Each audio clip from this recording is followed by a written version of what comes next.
Apreciable conciudadano, el caso de detención ayer de empleado público que sempre sirve correctamente con su tarea como mi chofer durante el último año, estaba un shock grande para mi persona y para internos gabinete de momento con información adrenta. Como primer ministro, me toma nota del caso y de acusación manera indicada para el Ministerio Público y también el cuadro me está aquí para me poder informar a comunidad de camino está posible del caso. Me está en shock después de tomar nota de acusación como que se trata de acusación muy serio. Sin embargo, es aquí justamente el momento que mi ministro pide a nuestra comunidad vez más para donar todo espacio en la cadena judicial para realizar la investigación necesaria. La GAMI está muy clara.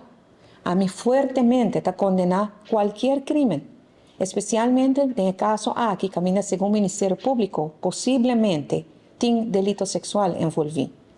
Y me siempre me avisa, cada quien me carga su responsabilidad. Pero, Aruba es un país de ley y orden, y a mí como primer ministro, y a la vez como jurista, te comprende muy bien que en caso de índole aquí, mister la justicia prevalece. Ese está en beneficio de ambos bandas. Según ley, de algún día por más información oficial riba el desarrollo del caso. Pues aquí me referí a vocero del Ministerio Público. La situación aquí no te define Aruba. Aruba es un país fundado riba integridad, riba ley y riba justicia. Y me sigue confiando en justicia y pensé mi petición a un itur para abandonar espacio en el Ministerio Público para hacer un trabajo. Mientras un caso está en investigación, no por un comentario y seguro como primer ministro me está respetando eso aquí.